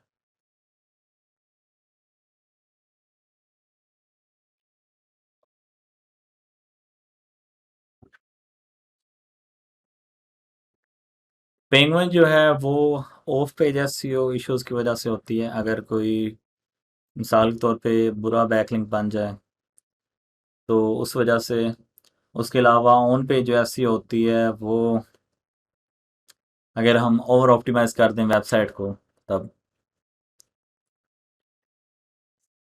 एक्सपेक्टेशंस तो यही हैं कि 2 माह के अंदर अंदर अर्निंग स्टार्ट हो जाए।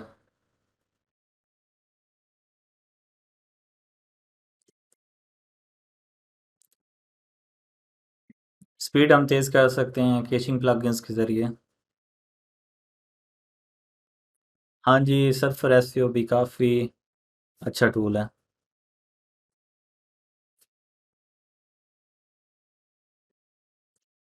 नहीं, एफिलिएट साइट में अगर थोड़े बहुत हो जाएं इंफॉर्मेशनल तो हो जाता है bro। हाँ जी, डब्ल्यू पी रॉकेट काफ़ी अच्छा है प्लगइन ऑप्टिमाइजेशन के लिए। एफिलिएट, असल में एफिलिएट में हमने लोगों को कन्वर्ट करना होता है, इस वजह से वो एआई टूल्स जो हैं वो इतने ख़ास काम नहीं करते। एडसेंस के लिए वैसे जितनी मैंने रिसर्च की है वो काफ़ी अच्छे हैं। प्लगइन्स टूल्स प्रोवाइड करूँगा इंशाल्लाह मैं आपको, जिनके लाइसेंस वगैरह मेरे पास हैं। असल में फ्री चीज़ भी इस्तेमाल हो सकती है, लेकिन उसमें थोड़े मसले मसाइल होते हैं। अब जब हम फ्री एफिलिएट थीम यूज़ करते हैं तो उसमें हमें एक आर्टिकल बनाने में कम से कम आधे घंटे से लेकर घंटा लग जाता है। अगर मैनुअली बनाया तो मैंने तो यूनिवर्सल एफिलिएट डिज़ाइनर बनाया था, उसमें भी लगभग आधा घंटा लग जाता है।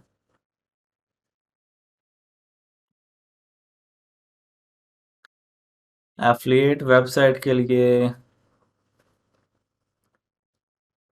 एक्सपर्ट से एक्सपर्ट भी, वैसे अगर उसकी बैकलिंक प्रोफाइल अच्छी हो तो एक्सपर्ट भी यूज़ कर सकते हैं। रेडिट और जो क्यूरा है वो हमारी जो वेबसाइट की ट्रस्ट है उसे इंक्रीज़ करते हैं।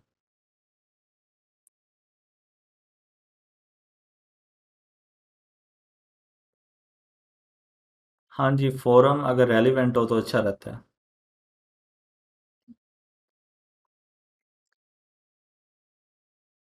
20 आर्टिकल लगभग हों तो मेरे ख्याल से $1000 अर्न किया जा सकता है अगर आप उसे अच्छे तरीके से रैंक करें। हाँ जी, इंटरनल लिंकिंग जो है वो बहुत ही ज़्यादा हेल्प करती है रैंकिंग में।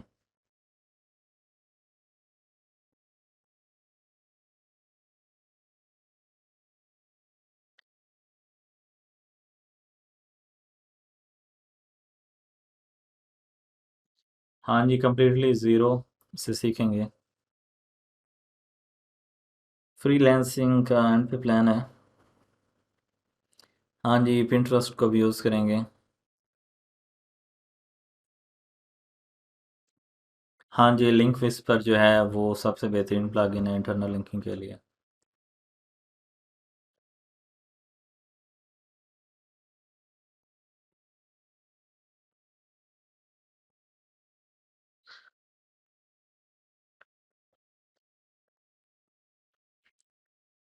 जो ई कॉमर्स एसईओ की कीवर्ड रिसर्च होती है उसमें बेसिकली हम प्रोडक्ट का जो नेम है उसे रिसर्च करते हैं। तो उसमें जो वेरिएशंस वगैरह होती हैं वो हम उसके टाइटल में, जैसे कि उसका साइज़ हो गया, लेंथ वगैरह, ये सारी चीज़ें हम पेज के टाइटल में यूज़ करते हैं। सर्चिंग से स्पीड तेज़ होती है कि वेबसाइट की? सर्चिंग मतलब एफिलिएट वेबसाइट 3 माह एवरेज काफ़ी होते हैं उसे रैंकिंग स्टार्ट करने के लिए। कीवर्ड फाइंडर भी अच्छा टूल है लेकिन यूज़ किए हुए काफ़ी वक्त हो गया।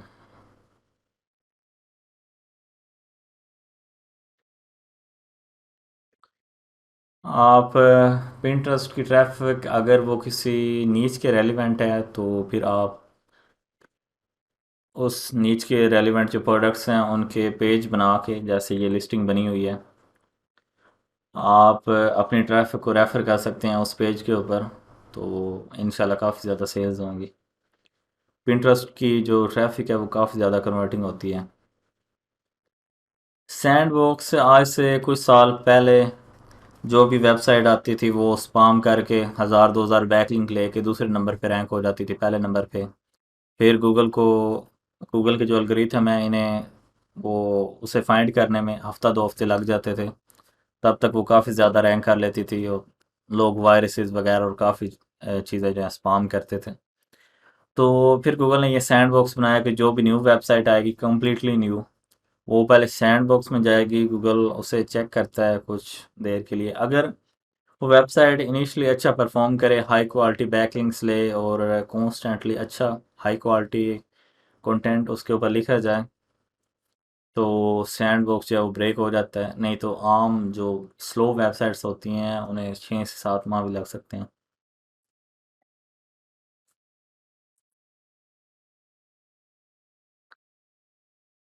कीवर्ड फाइंडर भी काफ़ी अच्छा टूल है, पहले यूज़ करते थे लेकिन अब इतना ख़ास नहीं यूज़ कर रहे। आर्टिकल आप साथ साथ लिखवाते जाएं, आप एक दफ़ा चाहे तो उसे नो इंडेक्स कर दें वेबसाइट को जब तक। वैसे मेरी नज़र में तो गूगल सर्च कंसोल पे तब भी साइन अप करना चाहिए जब कोई एक आधा आर्टिकल हो जाए। मिनिमम प्रोडक्ट डिस्क्रिप्शन कोशिश करें कि 400 से लेके 500, वैसे आजकल रेकमेंडेड है, लेकिन अगर 400 भी हो जाए तो गुजारा हो जाता।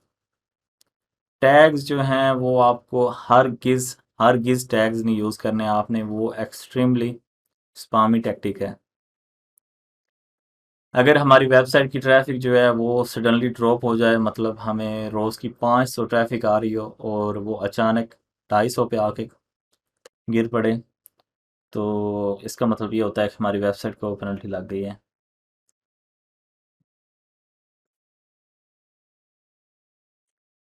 हाँ जी, उसके अगर क्वालिटी बैकलिंक्स हैं तो होम पेज पे रिडायरेक्ट कर लें।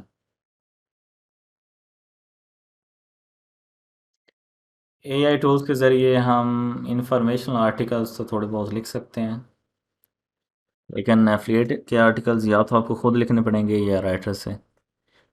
मंथली बेस्ड राइटर जो होते हैं, अगर आप कोई अच्छा सा राइटर ढूंढ लें और उसे थोड़ा बहुत खुद भी ट्रेन कर लें तो 25-30 हज़ार तक मिल जाते हैं और वो काफ़ी अच्छे रहते हैं। नहीं तो जो दूसरे राइटर्स होते हैं वो काफ़ी ज़्यादा चार्ज करते हैं, मतलब 10 हज़ार एक आर्टिकल तक भी।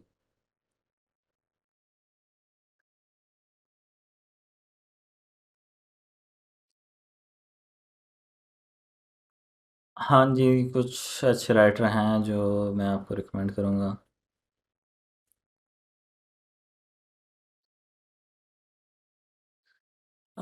वैसे जो मेरा सबसे महंगा राइटर है वो लगभग 2.3 रुपीज़ पर वर्ड ले रहा है।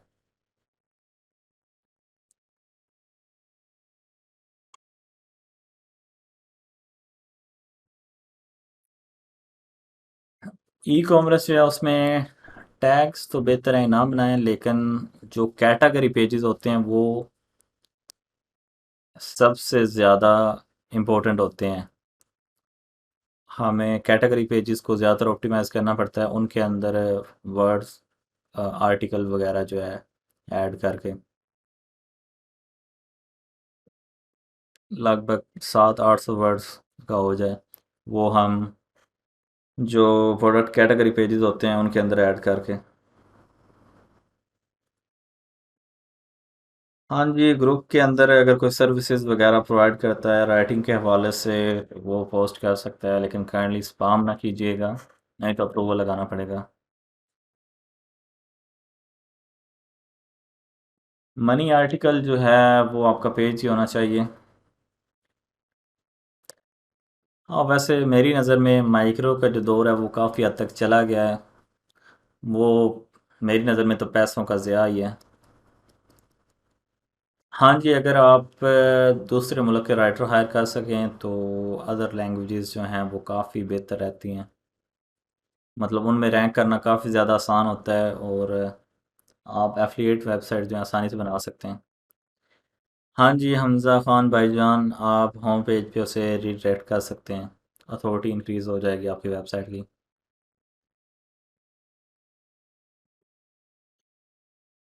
फाइवर और अपवर्क, हाँ जी, फाइवर कभी कभी बैक लिंकिंग अगर अच्छे हों तो कर लेते हैं।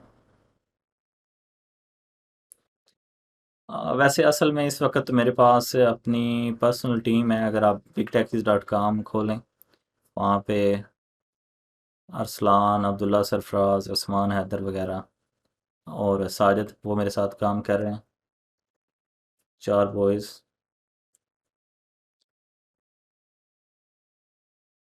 गूगल गूगल पेनल्टी तब रिमूव होती है अगर स्पामी बैकलिंक्स हो, तो लिंक डिसअलाउ करना पड़ता है। अगर हमारा आर्टिकल ओवर ऑप्टिमाइज्ड हो तो हमें वो एक्स्ट्रा कीवर्ड्स रिमूव करने पड़ते हैं।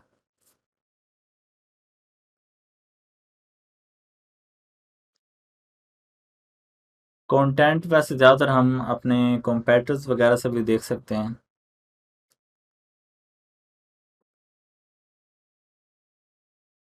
वैसे इस वक्त जो हमारा प्लान है वो सैटरडे संडे का है।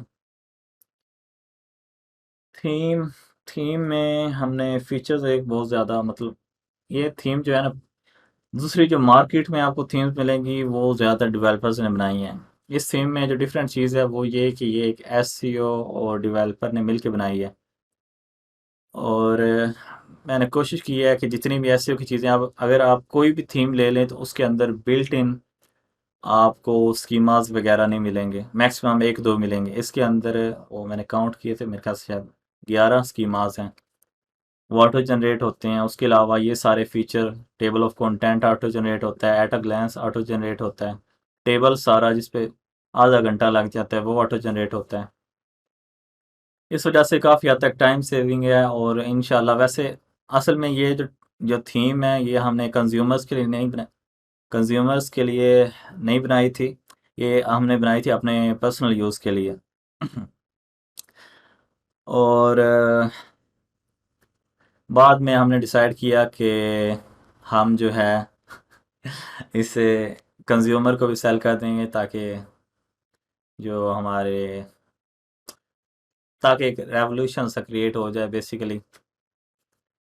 क्योंकि इस तरह की थीम जो है जो स्पीड ऑप्टिमाइज, क्योंकि आजकल वो वेब कोर राइटर्स भी आए हुए हैं और किसी बंदे ने भी उसको मद्देनज़र रख के कोई थीम नहीं क्रिएट की। पहले 10-15 प्लगइन स्पीड के यूज़ करने पड़ते थे ऑप्टिमाइज़ करने के लिए, वो अनयूज सीएसएस के लिए और मिनिफिकेशन के लिए और मिनीफाई के लिए और इस तरह करके इनलाइनिंग के लिए। और तो वो इस वजह से हमने सोचा है कि एक एडवांस थीम बना दें, इसके अंदर वो सारे फीचर्स हों ताकि हमें वो जो 20-25 प्लग इन करने पड़ते हैं वो सारे ना करने पड़ें।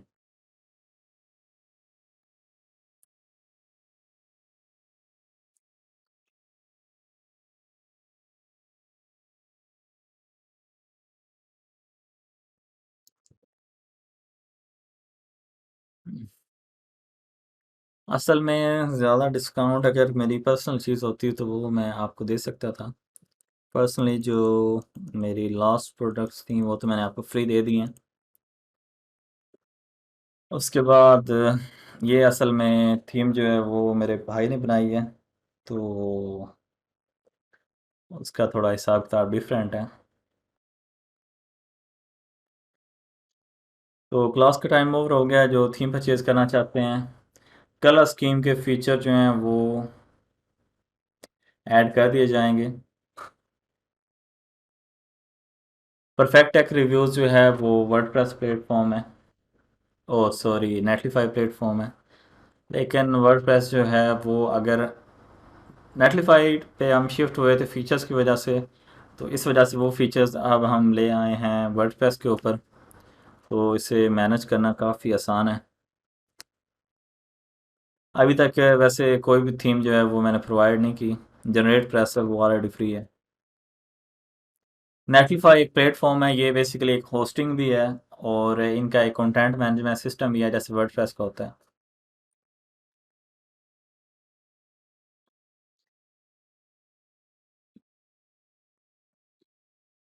नहीं, कीवर्ड फ़िल्टरिंग जो है वो तो पॉसिबल नहीं है क्योंकि 300 मेंबर्स हैं और इतनी ज़्यादा डिटेल में अगर गए तो टाइम भी बहुत ज़्यादा वेस्ट होगा।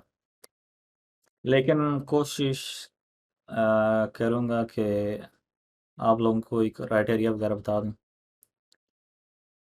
वर्डप्रेस एक कंटेंट मैनेजमेंट सिस्टम है जिसके ज़रिए हम आर्टिकल वगैरह पोस्ट कर सकते हैं और काफ़ी ज़्यादा आसान है। हाँ जी, ये वर्डप्रेस की थीम है, पहले सिर्फ नेटलीफाई के ऊपर अवेलेबल थी। जो लोग अच्छी होस्टिंग नहीं अफोर्ड कर सकते वो नेटलीफाई के ऊपर होस्ट करेंगे वर्डप्रेस थीम को ही, तो इससे आपकी जो होस्टिंग की कॉस्ट है वो बच जाएगी। जो अच्छी क्वालिटी की होस्टिंग होती है उसके काफ़ी 25 से 30 हज़ार पे करने पड़ते हैं पर ईयर, तो वो नेटलीफाई में आपके बच जाएंगी, वो भी वर्डप्रेस के साथ। न्यू बायर्स के लिए वर्डप्रेस बेस्ट है। तो क्लास का टाइम हो गया ओवर। होस्ट गेटर वैसे कुछ साल पहले यूज़ की थी, काफ़ी अच्छी थी, लेकिन आजकल को नहीं पता, स्पीड को देखना पड़ता है। नहीं, ये थीम जो है सिर्फ वर्डप्रेस के लिए। नेटलीफाई की थीम जो है वो ये वाली है जो हमने लास्ट ईयर बनाई थी सेलिंग के लिए, और ये आप सब लोगों को ऑलरेडी फ्री मिल चुकी है ग्रुप के अंदर। तो ये ओल्ड वर्जन है असल में थीम का, तो अपडेट नहीं हुआ। तो वो जो थीम है वो आप फ्री डाउनलोड करके इंस्टॉल कर सकते हैं। तो उम्मीद है आपको काफ़ी ज़्यादा चीज़ें सीखने को मिली होंगी इंशाल्लाह। सॉरी अगर कुछ लोगों के क्वेश्चन रह गए हों, आप ग्रुप में पोस्ट कर सकते हैं। इस थीम का जो लिंक है वो आपको फ्री ऑफ कोर्स नेटलीफाई का वो ग्रुप में है, वो आप फाइंड कर सकते हैं ग्रुप सर्च के ज़रिए। और ये आप सब लोगों के लिए गिफ्ट है। उसके अलावा SEO टेम्पलेट है, उसमें 180 लेक्चर्स हैं, वो भी आप सब लोगों को एज अ गिफ्ट है। अल्लाह हाफिज़।